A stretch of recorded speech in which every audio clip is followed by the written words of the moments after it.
હવામાન વિભાગ દ્વારા જ્યાં આગાહી કરવામાં આવી હતી તે મુજબ સતત ગરમીનો પારો ઉપર ચડી રહ્યો છે। સુરતમાં પણ છેલ્લા 2 દિવસથી ગરમીનો લોકો અનુભવી રહ્યા છે।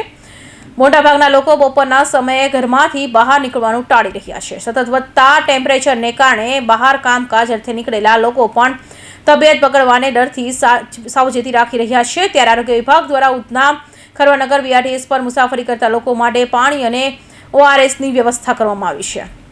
શહેરના બપોરના સમયે લોકો ગરમીથી ત્રસ્ત થઈ રહ્યા છે। ખાસ કરીને 12 વાગ્યાથી 4 વાગ્યા સુધીના સમયગાળા દરમિયાન કામકાજ અર્થે ઘરની બહાર નીકળેલા લોકોને વધુ મુશ્કેલી સહન કરવાના વખત આવ્યો છે। આવી સ્થિતિમાં ગરમીના કારણે કોઈપણ વ્યક્તિની તબિયત ખરાબ ન થાય તેના માટે આરોગ્ય વિભાગ દ્વારા પ્રયાસ હાથ ધરવામાં આવ્યા છે। ઉધના વિસ્તારની અંદર જેટલા પણ બીઆરટીએસ બસ સ્ટોપ છે ત્યાં અવરજવર કરતા મુસાફરો માટે આરોગ્ય વિભાગ દ્વારા પાણીની વ્યવસ્થા કરવામાં આવી છે। તેમજ તમામ મુસાફરોને ઓઆરએસ પીવડાવવામાં આવી રહ્યું છે, જેથી કરીને ગરમીના કારણે તેઓ ડિહાઇડ્રેશનના ભોગ ન બને। મારું નામ ડોક્ટર કિંજલ પટેલ છે, નાયબ આરોગ્ય અધિકારી ઉધના છું। કઈ રીતની વ્યવસ્થા ગરમીને લઈને બસ સ્ટેન્ડ પર કરવામાં આવી છે? છેલ્લા લાસ્ટ યર અને આ વર્ષે આ બંને વર્ષમાં જે એપ્રિલ મહિનો છે, માર્ચ એન્ડિંગ ત્યારથી જ આ ગરમીનું પ્રમાણ અને એનું પ્રમાણ વધી જાય છે।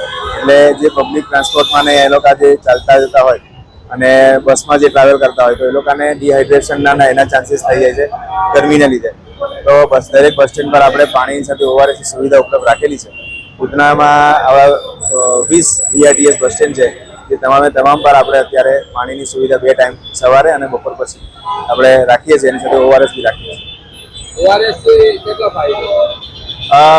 જ્યારે બી આ પસીનો વધારે થાય, ગરમીનું પ્રમાણ વધે તો ઇલેક્ટ્રોલાઇટનો લોસ થાય છે શરીરમાંથી, અને આ જે ઓઆરએસ છે તેમાં ઇલેક્ટ્રોલાઇટ બેલેન્સ કરવાની ક્ષમતા હોય છે। એટલે આપણે પાણી સાથે ઓઆરએસ આપીએ તો પબ્લિકને જ્યારે તકલીફ હોય અને સ્ટાર્ટિંગના સ્ટેજમાં પાણી મળી જાય તો તકલીફ ઘણી કરી આપણે મેન્ટેન કરી શકીએ, ઓછી કરી શકીએ।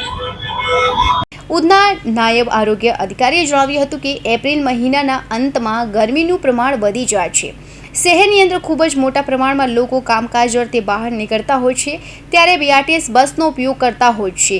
ગરમીના કારણે શરીરમાંથી ઇલેક્ટ્રોલ ઘટી જાય છે, તેથી ઓઆરએસ પીવડાવવાથી તેનું સંતુલન શરીરમાં જળવાઈ રહે।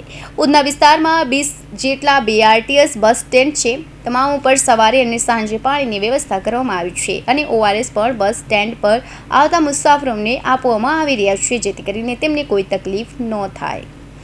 Bureau report, Hind TV news, Surat.